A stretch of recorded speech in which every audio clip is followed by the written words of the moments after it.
this morning's Health Watch, the moment we've all been waiting for this morning. Harry's colonoscopy. It's actually happening right now, live. So we want to take you back now to Katie Kirk, who's standing by with Harry at New York Presbyterian Weill Cornell Medical Center. She and Dr. Mark Pochapin are ready to take us through the procedure.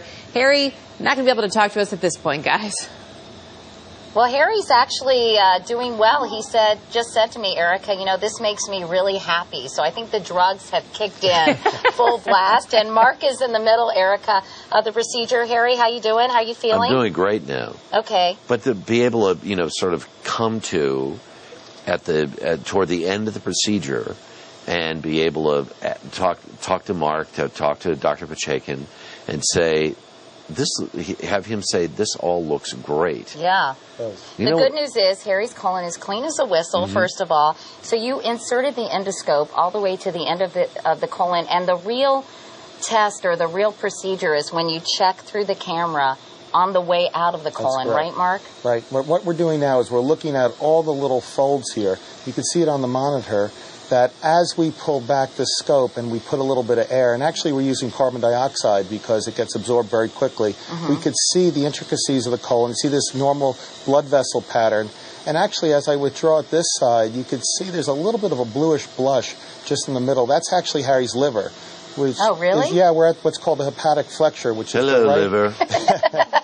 Yeah, not many people get to say hello to the liver. And as I withdraw now, we're coming across the transverse colon. The transverse colon usually has a little bit more of a triangular appearance. You can almost see that as I look at that. come back. And actually, what's interesting, there's no bone or cartilage in there. That's all muscle just contracting. And that's what keeps the fluid from coming too quickly out of the body. And the colon's job is really just to remove fluid. It's basically the dryer of the body. It's the sewage system. And this is just sort of cleansing it so you get a better look. And you also have to look for flat polyps as well. Sometimes polyps protrude out like little warts, I guess, right? But sometimes they're flat. Katie, what we like to say is they don't always present themselves well. That's true. Well, they could be hidden behind folds, or they could be very difficult to see. I'm a little worried. I told your wife, Andrea, I'd be, you know, if you said anything inappropriate, I'd make sure to...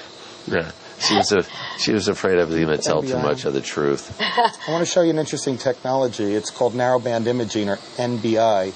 And what it is basically a blue light that enhances the vascular pattern. Wow. And you see you could almost see each of those little dots are actually the glands in the colon.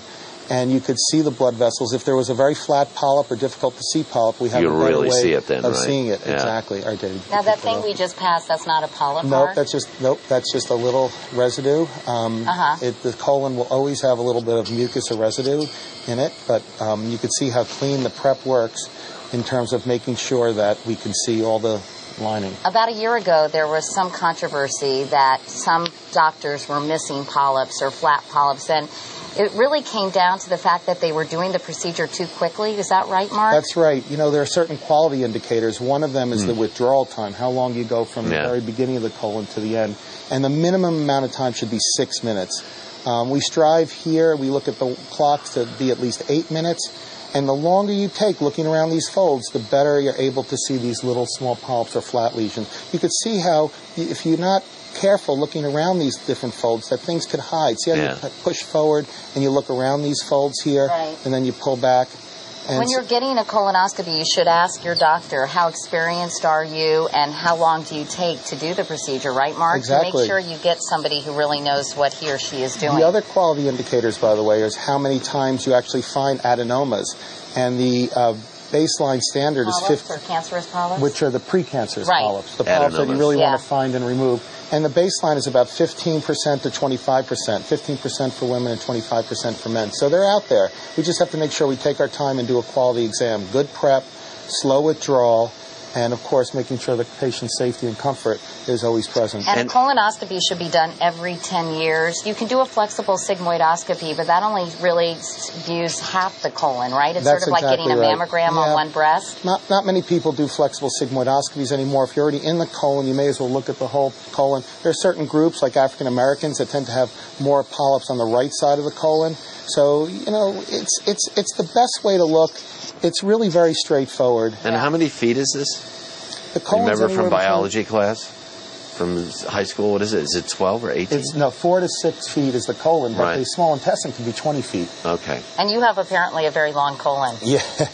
Yes. And by the way, I just want to point out I'm wearing my splash shield because I was told I was going to be in the splash zone, and I could have gone all day without knowing that, Mark. Sorry about but that, thank Katie. you. Anyway, Erica, we'll come back to you when Harry's done and Mark is finished with the procedure and give you the final prognosis about how it went. All right, sounds good. We'll check in with you then. But good to hear Harry say that he heard that everything looks good, and good to hear the doctor say that.